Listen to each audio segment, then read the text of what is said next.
भारत में विकास दर जो है -24% पहुंच चुकी है। दुनिया में सबसे बड़े देशों में सबसे कम विकास दर भारत का है। लॉकडाउन से पहले 50 सालों में सबसे ज्यादा बेरोजगारी हिंदुस्तान में हमें मोदी जी और मोदी सरकार ने दिखाने का काम किया। चुनाव से पहले 2 करोड़ नौकरियां हर साल का वादा था, बड़े बड़े भाषण थे। आज 6 साल हो गए, यानी कि 12 करोड़ नौकरियां देने की जगह 6 साल में 12 करोड़ नौकरी देने के बजाय 4 महीने में 12 करोड़ नौकरी से ज्यादा नष्ट हुई। ये ध्यान से समझने वाली बात है। जो वादा 6 साल में इन्होंने किया था, उससे ज्यादा 4 महीनों में इन्होंने रोजगार खराब किए हैं, खत्म किए हैं। और भारत की अर्थव्यवस्था और विकास जो मनमोहन सिंह जी के समय पर 10% चल रही थी, आज उन्होंने सीधा बर्बादी के दिशा में उतार दिया। इसका मतलब क्या है? इसका मतलब यह है कि मोदी जी, मोदी सरकार चलाने में, विकास दिलाने में, अच्छे दिन दिखाने में, रोजगार देने में सुपर फेल है। बातें कितनी भी कर ले, हकीकत यह है कि मोदी जी और उनकी सरकार चुनाव से पहले कुछ कहते हैं और चुनाव के बाद बातें भूल जाते हैं। जब नौकरी के वादे की यादें दिलाती हैं तो वो कहते हैं पकोड़े बेचने भी नौकरी है, रोजगार। अगर देश के युवा को पकोड़े बेचकर रोजगार चाहिए था तो उसने मोदी जी को 6 साल प्रधानमंत्री क्या मोर के साथ नाचने के लिए बनाया था? 15 लाख का काला धन का वादा था, नोटबंदी की, 50 दिन मांगे, देशवासियों ने 50 दिन दिए, विश्वास किया, भरोसा किया। 50 दिन बाद मोदी जी का नामो निशान नहीं। आज तक मोदी जी ने नहीं बताया कि नोटबंदी के वजह से जो करोड़ों रोजगार नष्ट हुए वो किसके लिए, किसको फायदा हुआ, कितना फायदा हुआ, उसका बात आज मोदी जी नहीं करते हैं। क्यों? क्योंकि उनको, देशवासियों को, देश के नागरिकों को, देश की जनता को, युवाओं को, हर किसी को जिसने उन 50 दिनों में दर्द, बेचैनी, बेसहारापन महसूस किया, उनको जवाब देने के लिए कोई बात नहीं है। एक चीज बता दे, एक इंसान बता दे जो भारतीय जनता पार्टी को छोड़कर, उनके चंद पूंजीपतियों को छोड़कर, जिनको नोटबंदी से कोई भी फायदा हुआ हो। आरबीआई ने कह दिया कि सारा पैसा वापस आ गया, काला धन, करोड़ों नौकरियां नष्ट हुए, फायदा किसी को नहीं। दोबारा कांग्रेस पार्टी की बेहतरीन नीति जीएसटी को बिना तैयारी के, बिना सोचे समझे तोड़ मरोड़ कर जीएसटी को गब्बर सिंह टैक्स बनाकर मोदी जी और मोदी सरकार ने लागू कर दिया। आज तक भारत की अर्थव्यवस्था की रीढ़ की हड्डी छोटे मध्यम उद्योग वो गब्बर सिंह टैक्स का वार झेल रहे हैं। दोबारा मोदी जी की बिना सोचे समझे नीति निर्णय की वजह से भारत की अर्थव्यवस्था पर, रोजगार पर, लाखों करोड़ों रोजगार पर हमला किया। कहने का मतलब यह है कि मनमोहन सिंह जी के समय पर, कांग्रेस पार्टी के 10 साल के राज पर, जब रोजगार, विकास दर बढ़िया चल रहे थे, उसको गलत नीति, गलत निर्णय लेकर मोदी जी ने बार बार चोट पहुंचाने का काम किया। आज वो कहते हैं कि कोरोना महामारी की वजह से विकास दर गिर गया। कोरोना महामारी दुनिया में हर देश में फैली हुई है, हर देश में फैली हुई है। रशिया हो, चाइना हो, अमेरिका हो, फ्रांस हो, जापान हो, इटली हो, ब्रिटेन हो, हर देश ने कोरोना महामारी पर काबू पा लिया है, उसको कम कर लिया है, संक्रमण को कब्जे में कर लिया। एक हिंदुस्तान अकेला ऐसा देश है जिसमें आज भी कोरोना महामारी तेजी से बढ़ती जा रही है, रुकने का नाम नहीं ले रही है, कम होने का नाम नहीं ले रही है। इसका मतलब क्या है कि बाकी सब देशों में सरकारों ने सही समय पर सही कदम उठाकर कोरोना को कंट्रोल किया। मोदी जी और मोदी सरकार ने सही समय पर सही कदम नहीं उठाया। अगर उठाया होता तो आज कोरोना का संक्रमण हर दिन लाख के नंबर पर नहीं पहुंचती। जब सही कदम उठाने का समय था, मोदी जी देश भर में भीड़ इकट्ठा करवाकर कभी नमस्ते ट्रंप का कार्यक्रम करते हैं, कभी थाली पिटवाने का काम करते हैं, कभी नेताओं से गो कोरोना गो के नारे लगवा रहे थे, कभी भीड़ इकट्ठा कर कर कर मशाल जुलूस निकाल रहे थे। तो आज जो महामारी की भयंकर रूप हिंदुस्तान को देखने को मिल रही है, ये सीधा मोदी सरकार और मोदी जी के सही समय पर सही कदम उठाकर सही तैयारी नहीं की, उसकी वजह से है। 21 दिन मांगे थे, कहा था महाभारत का युद्ध 18 दिन में जीता गया था, मुझे 21 दिन दे दो।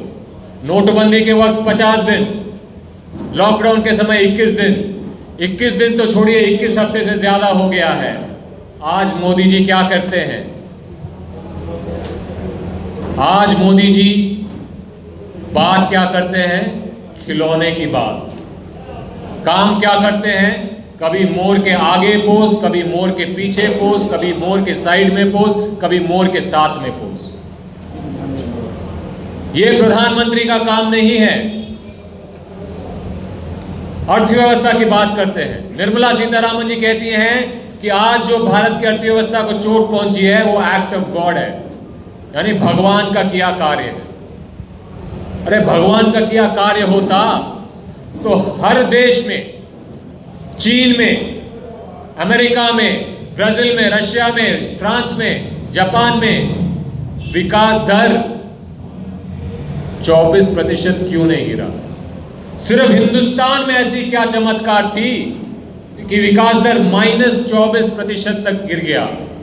बाकी बड़े 20 देशों में, 20 बड़े देशों में कहीं पर भी विकास दर इतना नहीं गिरा। इसका मतलब यह है कि मोदी जी ने, मोदी सरकार ने, जो बाकी सरकारों ने अर्थव्यवस्था को बचाने का, अर्थव्यवस्था को खड़ा करने का, अर्थव्यवस्था को सपोर्ट करने का जो कार्य किया है, वो मोदी जी और मोदी सरकार ने नहीं किया। यहां पे क्या किया?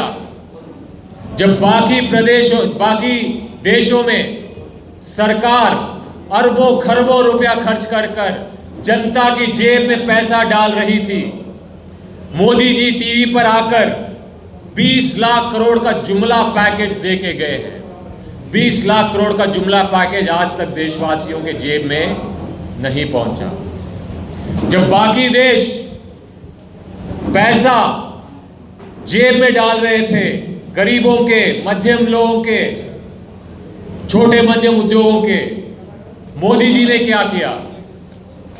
पीएम केयर फंड में करोड़ों, हजारों करोड़ों रुपया इकट्ठा किया। और वही कंपनी जिन्होंने मोदी जी के पीएम केयर फंड में पैसा डाला, वो लोगों को नौकरी से निकाल कर बाहर कर रहे हैं। कम से कम अगर वो पैसे वो कंपनी को लौटाए होते तो वो नौकरियां तो बचती। आज कांग्रेस पार्टी, राहुल जी बार बार मोदी सरकार से निवेदन कर रहे हैं, फरवरी से मार्च से हर महीने हर दिन हमारी मांग ये है कि जनता के जेब में आपकी गलत नीति की वजह से जो अन्याय हुआ है उसके बदले में न्याय दो। न्याय क्या है? न्याय हर महीने हर गरीब परिवार को 6,000 रुपया कैश नगद देने की जरूरत है, कम से कम 12 महीने की। बाकी देशों में सरकार कर सकती है तो मोदी सरकार क्यों नहीं कर रही है? क्योंकि बड़े बड़े अर्थव्यवस्था के लोग जो है, रघुराम राजन से लेकर, चिदंबरम जी से लेकर, मनमोहन सिंह जी से लेकर, बार बार ये कह रहे हैं कि भारत के अर्थव्यवस्था का इंजन को स्टार्ट करने का सबसे जरूरी कदम जनता के जेब में पैसा डालना। क्योंकि रामनगर आम आदमी पार्टी की मासिक बैठक की है वो की गई और इस मासिक बैठक आम आदमी पार्टी का सरकार तक एक संदेश है कि रामनगर के दूर दराज के समाधा इलाके के जो गरीब साथी हैं उन्हें बड़ी सारी परेशानियां इस महामारी से पता करनिया और ताकि सरकार की उन्हें उन्हें गरीबी दी परेशानियों पर ध्यान देना चाहिए। और आज आम आदमी पार्टी सरकार तक एक संदेश भेजना चाहती है कि रामनगर के रोने की हालत की बड़ी खस्ता है। और मैं कहना चाहना कि रामनगर का बूंदी 5 किलोमीटर का सफर है, लेकिन बूंदी तक भी अगर जाना हुआ है तो बिजलिया रोड तो कम से कम कोई 300 खड़ा है। और जिसकी वजह करने है कि जैसे इसी सफर करने वाले साथी की बड़ी ज़्यादा परेशानी होगी। और आज इस मासिक बैठक इस आम आदमी पार्टी एक बिट्टू राम शर्मा जी जो अमरोड़ वासी ने इन्हें आज आम आदमी पार्टी का दामन जगह थामिया और इन्हें आम आदमी पार्टी की आश्वासन दिता कि मैं पूरी मेहनत करना है और लगन करना है आम आदमी पार्टी का जो आइन प्रोग्राम और पॉलिसी है ये अपना साथ लेकर पहुँचान है। और आम आदमी पार्टी का जो काम सौंपे जाएगा उसी पूरा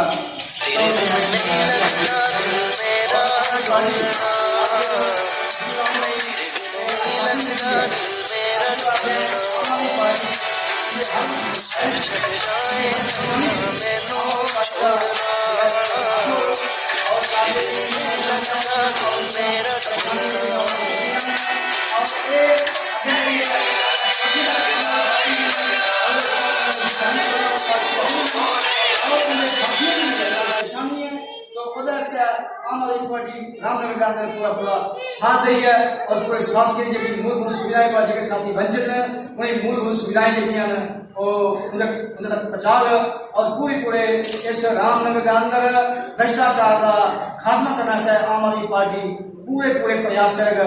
धन्यवाद। जय हिंद, जय भारत।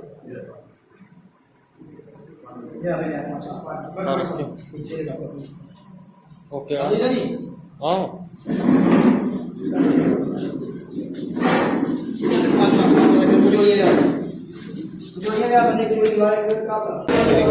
सबसे पहले हमारे आज एक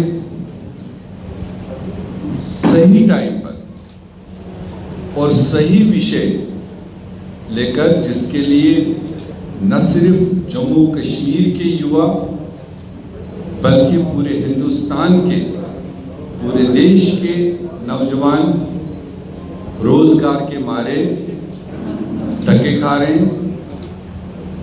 और इसके बैकग्राउंड में मेरे ख्याल से आप सब लोग जानते हैं मरकजी सरकार की नाक़िस पॉलिसियां, वादे कुछ और इम्प्लीमेंटेशन कुछ। आज सबसे ज्यादा अगर सफरर है ये नौजवान देश कहलाया जाता है। 65% इस देश में युवाओं की आबादी, और सबसे ज्यादा पिछले 40-45 साल से अगर बेरोजगारी का दर बढ़ा है वो इन 5-6 सालों में आज के सामने आपके सामने। ये हम नहीं कह रहे हैं क्योंकि हम अपोजिशन में हैं। अपोजिशन बराए अपोजिशन हम कुछ भी कहें, ये देश के तमाम वो सारे अर्थशास्त्र, तमाम वो सारे एक्सपर्ट्स जो इस फील्ड में काम करते हैं, ये उन सब का मानना है कि देश में इस वक्त सबसे ज़्यादा जो परेशान तबका है वो नौजवान तबका है। क्योंकि ये बारहा आपने कांग्रेस के ज़बान से और हमारे लीडर राहुल गांधी जी के ज़बान से सुना है कि कुछ पूंजीपतियों को फायदा देने के लिए जो देश की संपत्ति है वो लिमिटेड कंपनीज को दे करके जहां से एम्प्लॉयमेंट जनरेट होनी चाहिए थी वो नहीं हो रही। और जब हम जम्मू कश्मीर की बात करते हैं, मैं समझता हूं कि जम्मू कश्मीर भी पिछले तकरीबन 5-5.5 साल से जो जम्मू कश्मीर के नौजवान हैं, पढ़े लिखे नौजवान हैं, क्योंकि जम्मू कश्मीर एक ऐसा रीजन है जहां प्राइवेटाइजेशन का, जहां प्राइवेट नौकरियों का संसाधन बहुत ही मिनिमम है।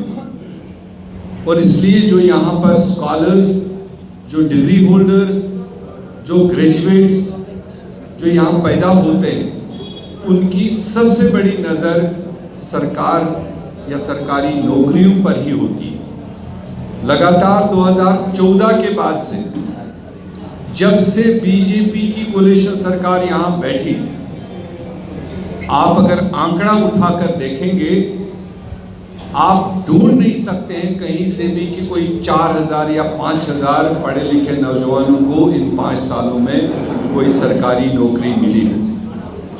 और खासकर 2018, 19 और 20 जब से इलेक्टेड सरकार भी चली गई और लेफ्ट ये गवर्नर उस वक्त के सतपाल मलिक साहब थे, बड़े बड़े लालीपाप दिए, 50,000 फास्ट ट्रैक नौकरियों का वादा किया यहाँ के नौजवानों के साथ। वो 50,000 कोई आउट ऑफ टर्न नहीं थे, वो 50,000 पिछले 5 सालों का बैकलॉग था। अगर हमारे यहाँ रियासत में रिटायरमेंट भी होती है, नई क्रिएशन भी होती है, अप्रॉक्सीमेट 10,000 एम्प्लॉयमेंट्स हर साल इस रियासत में, छोटी सी रियासत में बनती है। और 5 साल का पैकेजिंग जिसके माहिर है भारतीय जनता पार्टी के लोग, और पैकेजिंग करके 50,000 का उनने स्लोगन दिया। और उस 50,000 का अगर आप आज के दिन तक देखेंगे, आपको 2,500 लोग भी अभी तक कोई सरकारी नौकरी पाने वाले नहीं मिलेंगे। बल्कि जिनकी आशाएं थी, जिनकी उम्मीदें थी, जो मेरिटोरियस बच्चे थे, अगर आप शुरू करेंगे तो जेके बैंक के एम्प्लॉयमेंट से लेकर 1100-1200 नौकरियों का टेस्ट हो चुका था। नेशनल ऑर्गेनाइजेशन टेस्ट लेने वाली जो आज की सरकार के अधीन काम करती है, उन्होंने टेस्ट लिए, लाखों लोगों ने उसमें टेस्ट दिया और बिना रिजल्ट देखे, रिजल्ट सामने आया ही नहीं। और आज की इस सरकार ने तय कर दिया कि उसमें धांधली है। हमने तब भी ये सवाल उठाया था कि जब एक हाई प्रोफाइल ऑर्गेनाइजेशन जो पूरे मुल्क में तमाम बैंकों की एम्प्लॉयमेंट का प्रोसीजर पूरा करती है, अगर आपकी उसमें इंटरवेंशन नहीं है तो आपको कैसे पता चला कि उस रिटन टेस्ट में कुछ खराबी हुई और आपने एक मुश्त उस एम्प्लॉयमेंट पैकेज को कैंसिल किया, उस टेस्ट को रद्द कर दिया और जिससे लाखों नौजवान जो फ्रस्ट्रेशन के शिकार हुए। उसी तरह से 202 SRO इन्हीं की सरकार ने लागू किया, जो टोटली इनह्यूमन SRO था कि जिसमें नौजवानों के साथ इस्तेसाल की बात थी। और जब उस पर नौजवान सड़कों पर उतर आए तो उसको उन्होंने रोल बैक किया अपोजिशन और अवाम के दबाव में।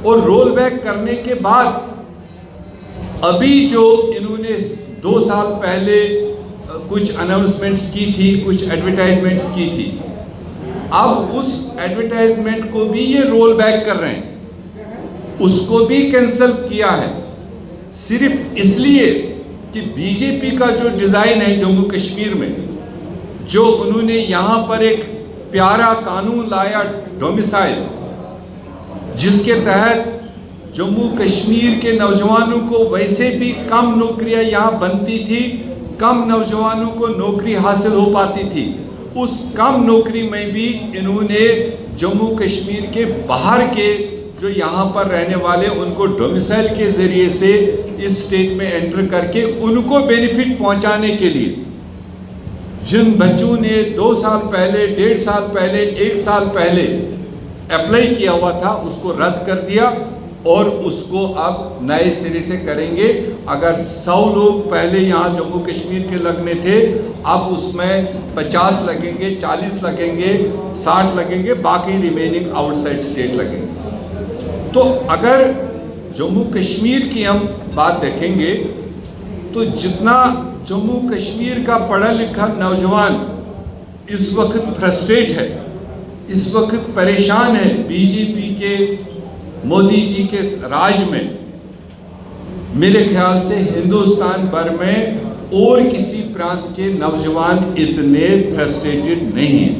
क्योंकि और स्टेटों में प्राइवेटाइजेशन भी है, मल्टीनेशनल कंपनीज भी है, बड़े बड़े फैक्ट्रीज भी है, बड़े बड़े कारखाने भी हैं, मगर जम्मू कश्मीर चूँकि एक सेंसिटिव बॉर्डर स्टेट है और जोग्राफिकली यहाँ पर शायद उतना बड़े पैमाने पर फैक्ट्रीज लगाना मुनासिब नहीं है, तो इसलिए यहाँ का नौजवान मैं समझता हूँ सबसे ज़्यादा आज के दिन पर परेशान हाल है। और जिसके लिए मैं मशकूर हूँ अपनी नेशनल लीडरशिप का, राहुल गांधी जी का और नेशनल ऑर्गेनाइजेशन के साथियों का, और खुसूसन जम्मू कश्मीर के यूथ कांग्रेस का, जिन्होंने लगातार इस रियासत के नौजवानों की जो भी कोई परेशानी दरपेश आई, उसमें यूथ कांग्रेस ने अपने आप को पेश रखा। उन्होंने अपनी आवाज़ें बुलंद की, चाहे वक्तन फवक्तन इनको अरेस्ट फेस करना पड़ा, हाउस अरेस्ट फेस करना पड़ा, धक्के खाने पड़े, लाठी खाने पड़े। मैं ज़ाती तौर पर इस टीम का बहुत मशकूर हूँ कि इन्होंने उन चीज़ों को हाईलाइट किया। लोग यहाँ इकट्ठे हुए हैं, मुझे लगता है इससे ज़्यादा आपको नेशनल आंकड़ा, नेशनल लेवल की सारी बातें कृष्णा अलवेरा जी आपको बताएंगे।